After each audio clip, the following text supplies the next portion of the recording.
జగన్మోహన్ రెడ్డి పోలీసుల మీద పడతాడు.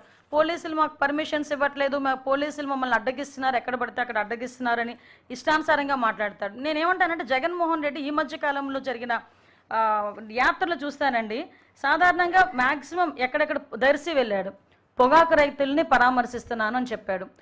ఇది పరామర్శల బల ప్రదర్శన. First of all Jaganmohan Reddy మాకు సమాధానం చెప్పాల్సింది, పోలీస్ డిపార్ట్మెంట్కి కూడా ఇన్ఫర్మేషన్ ఇవ్వాల్సింది, నువ్వు పరామర్శకి వెళ్తున్నావా, బల ప్రదర్శనకి వెళ్తున్నావా, మీటింగ్ పెట్టుకుంటున్నావా? నువ్వు పరామర్శకి వెళ్తున్నావు, ఎస్ మీరు ఎంతమంది వస్తారో చెప్పండి, మేము దానికి తగ్గట్టుగా మేము సెక్యూరిటీ ఇస్తామని చెప్పి మా డిపార్ట్మెంట్ వాళ్ళు అడుగుతున్నారు. మేము ఇంతమందే వస్తున్నామని చెప్తున్నారు, కానీ మీరు తీసుకున్నది ఏంటి, బల ప్రదర్శన చేస్తున్నారు. ఒక చనిపోయిన వాడి ఇంటికి వెళ్ళినప్పుడు కూడా మీరు బల ప్రదర్శన చేస్తారు, ఒక రైతులను పరామర్శించడానికి వెళ్ళినప్పుడు మీరు బల ప్రదర్శన చేస్తారు, లేదు ఒక గాంజాయి బ్యాచ్ని పరామర్శించడానికి వెళ్ళినప్పుడు మీరు బల ప్రదర్శన చేస్తారు, లేదు ఒక సంవత్సరం తర్వాత చనిపోయిన వ్యక్తిని ఇంటికి వెళ్ళి పరామర్శించడానికి వెళ్ళినప్పుడు మీరు బల ప్రదర్శన చేస్తారు.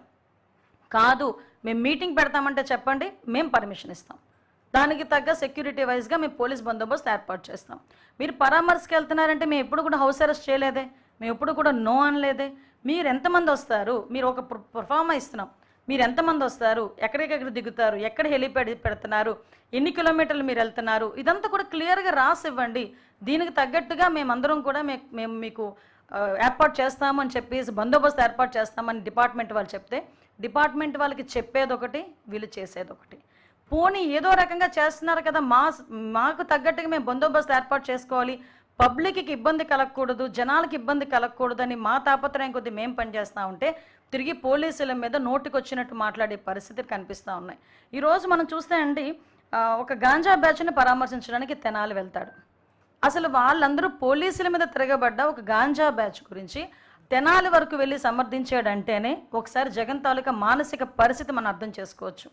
జూన్ 4వ తారీఖు 2024లో ఒక వ్యక్తి బెట్టింగ్ యాప్ల్లో డబ్బులు పోగొట్టుకుని సూసైడ్ అటెంప్ట్ చేసి 2-3 రోజుల తర్వాత చనిపోతే అతన్ని పరామర్శించడానికి ఒక సంవత్సరం తర్వాత వెళ్ళి 3 ప్రాణాలు తీసిన పరిస్థితి. ఈరోజు మనం ఆ క్యాన్వాయ్లో గనక అబ్జర్వ్ చేస్తానండి, వెళ్తున్నంతసేపు కూడా నెమ్మదిగా వెళ్ళటం, కావాలని అభివాదాలు చేసుకుంటూ వెళ్ళటం, తోపులాట్లు జరిగేటట్టుగా క్రియేట్ చేయటం, లేదు బండి కింద ఒక మనిషి పడిపోతే స్పృహ ఉండదా అంటే నాకు అర్థం కాదు. ఒక బండి కింద ఒక చిన్న కుక్కపిల్ల పడితేనే మనకు తెలుస్తుంది, అటువంటిది మనిషి తలకాయ బండి కింద ఉండి కనీసం పక్కకి తిరిగి లాగేసారే తప్పించి ఆ రోజు ఆ వ్యక్తిని కనుక ఇన్ టైంలో హాస్పిటల్కి తీసుకెళ్ళి ఉంటే డెఫినెట్గా అతను బతికేవాడు కదా. కనీసం ఆ సామాజిక స్పృహ లేదు, కనీసం ఆ హ్యుమానిటీ లేదు. అంటే ఒక రకమైన మానసిక పరిస్థితి, అదే అంట ఒక సైకో పరిస్థితి ఎలా ఉంటుందో ఆ రకంగా వెళ్ళిన పరిస్థితి మనం చూసాం. అదేవిధంగా మీ అందరికీ తెలుసు, రాప్తాడు వెళ్ళాడు, హెలికాప్టర్ ఏదో కన్నం పడిందని అక్కడ ఒక రకమైన డ్రామా ఆడాడు. చిత్తూరు బంగారుపాలెం వెళ్ళాడు, అక్కడికి వెళ్ళి ఒక ఏకంగా మామిడి పళ్ళు అన్నిటిని తెలిసి రోడ్డు మీదకి తీసుకొచ్చి రోడ్డు మీద పడేసి పంటని నాశనం చేసేటట్టుగా తొక్కించుకొని వెళ్ళిపోయారు. దాని గురించి పాప రైతు బయటకు వచ్చి ఆ రైతుకి ఈ రోజుకి కూడా డబ్బులు ఇవ్వకపోతే వాపోయిన పరిస్థితి. సంవత్సరం అంతా కష్టపడి పండించిన పంట నేలపాలైపోయింది, తొక్కించి పడేశారని ఆ రైతు కంటనీరు పెడతా ఉంటే దాని గురించి కూడా స్పందించిన పరిస్థితి. వీళ్ళు ఈరోజు మాట్లాడుతున్నారు. పైగా బయటకు వచ్చి మాట్లాడతాడండి ఈరోజు మన జగన్మోహన్ రెడ్డి, ఫార్వర్డ్ చేస్తే వాట్సాప్లో ఫార్వర్డ్ చేస్తేనే కేసులు పెడుతున్నారు అని మాట్లాడుతున్నాడు. జగన్మోహన్ రెడ్డి గారు మీరు మాట్లాడుతున్నారా అండి దాని గురించి?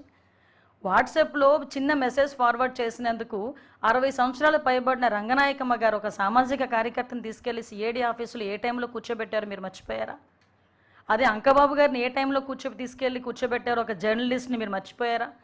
అప్పట్లో నలంద కిషోర్ గారిని ఒక ఆయన ఇలాగే వాట్సాప్ మెసేజ్ పంపించినందుకు ఏం చేశారు మీరు మర్చిపోయారా? ఒక ట్వీట్ని రీట్వీట్ చేసినందుకు ఇప్పుడు ఎమ్మెల్యే అప్పుడు మన గౌతి శిరీష గారిని తీసుకెళ్లి సిఐడి ఆఫీసులో ఎంతసేపు కూర్చోబెట్టారో మీరు మర్చిపోయారా? ఇలాంటి ఎగ్జాంపుల్స్ తీయాలంటే మేము చాలా తీయొచ్చండి. ఇటువంటి పరిస్థితులు ఉన్న ఈ నేపథ్యంలో నేను ఒకటే కోరుకుంటున్నా జగన్మోహన్ రెడ్డి గారిని, జగన్మోహన్ రెడ్డి ఈరోజు మహిళలకి క్షమాపణ చెప్పాలి. ఎందుకంటే ఒక మహిళ గురించి నీచాతి నీచంగా మాట్లాడిన వాడి ఇంటికి వెళ్ళి నువ్వు పరామర్శ చేస్తున్నావంటేనే మహిళల పట్ల నీకున్న చిత్తశుద్ధి అర్థమవుతుంది. మహిళలకి ఎట్టి పరిస్థితుల్లోని కూడా క్షమాపణ చెప్పాల్సిన బాధ్యత జగన్మోహన్ రెడ్డి మీద ఉంది.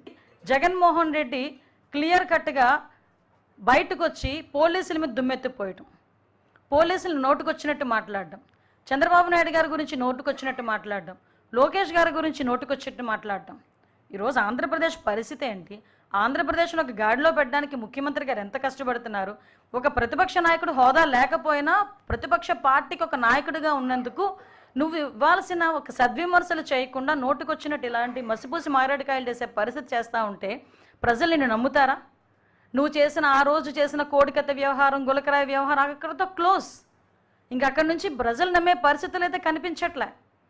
ఈరోజు మేము పరదాలు పెట్టట్లే, మీకు హౌస్ అరెస్టులు చేయట్లే, మీకు పర్మిషన్లు ఇస్తామంటున్నాం, కనీసం మహిళల మీద కన్సర్న్ లేదు. నేను ఈరోజు క్లియర్గా జగన్మోహన్ రెడ్డి గురించి చెప్తున్నా, నువ్వు నిజంగా యాత్ర చేయాలి, నిజంగా పరామర్శించాలంటే ప్రశాంతి రెడ్డి గారి ఇంటికి వెళ్ళి పరామర్శించు. కనీసం నీ మీద ఒక నమ్మకమైనా వస్తుంది ఎవరికైనా.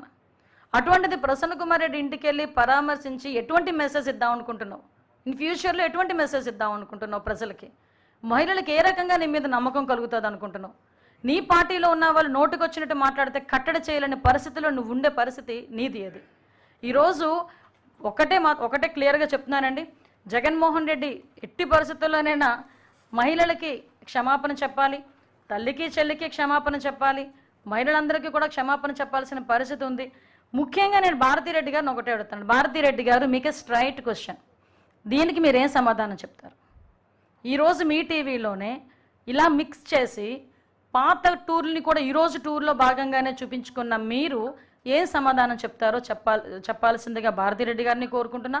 అట్ ద సేమ్ టైం మళ్ళీ చెప్తున్నా, మీరు ఏదైనా మీటింగ్లు పెట్టుకోవాలనుకున్నా కూడా పర్మిషన్ ఉండడానికి మాకు ఎటువంటి అభ్యంతరం లేదు. పరామర్శలకు వెళ్తున్నారంటే మీరు ఎంతమంది వెళ్తున్నారో చెప్తే దానికి సంబంధించిన బందోబస్తు ఇవ్వడానికి కూడా మాకు ఎటువంటి అభ్యంతరం లేదు. కానీ పరామర్శ అని చెప్పి బలప్రదర్శన చేస్తాము, అదేవిధంగా ఇష్టం వచ్చినట్టు బిహేవ్ చేస్తామంటే కనుక ఊరుకునే పరిస్థితి లేదు. మీకు ఇంకో విషయం చెప్పడం మర్చిపోయాను.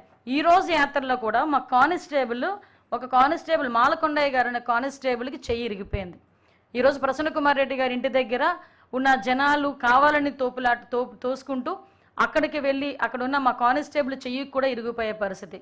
జగన్మోహన్ రెడ్డి గారు ఏ టూర్కి వెళ్ళినా కూడా అక్కడ ఏదో ఒక ఇన్సిడెంట్ జరుగుతుంది. ఆ రోజు మీకు తెలియదు, రెంటపల్లి వెళ్ళారు, అక్కడ ముగ్గురు చనిపోయిన పరిస్థితి. పొదిలి దగ్గరికి వెళ్ళేసరికి ఆడవాళ్ళ మీద తిరిగి చెప్పులు ఇసిరి రాళ్ళు ఇసిరే పరిస్థితి కనిపించింది. పొగాకు రైతుల దగ్గరికి వెళ్ళి పొగాకును కూడా తొక్కేసిన పరిస్థితి. మామిడిపళ్ళు రైతులు పరామర్శకి వెళ్ళి మామిడిపళ్ళను కూడా తొక్కించేసిన పరిస్థితి. పరిస్థితులు ఎలా ఉన్నాయో ఒక్కసారి మనం కూడా ఆలోచన చేసుకోవాల్సిందిగా కోరుకుంటూ మళ్ళీ చెప్తున్నామండి. మళ్ళీ వేరే మాట్లాడితే కేసులు పెట్టేస్తున్నారు అంటారు. చెయ్యిలరు కొట్టేస్తే చంపేస్తే కేసులు పెట్టరా అండి? కేసులు పెట్టరా? కాబట్టి మేము చెప్తున్నాం ఒకటే అండి, లా అండ్ ఆర్డర్ ఇబ్బంది కలిగేటట్టుగా ఏదైనా చర్యలు ఉన్నా మేము చర్యలు తీసుకుంటాం.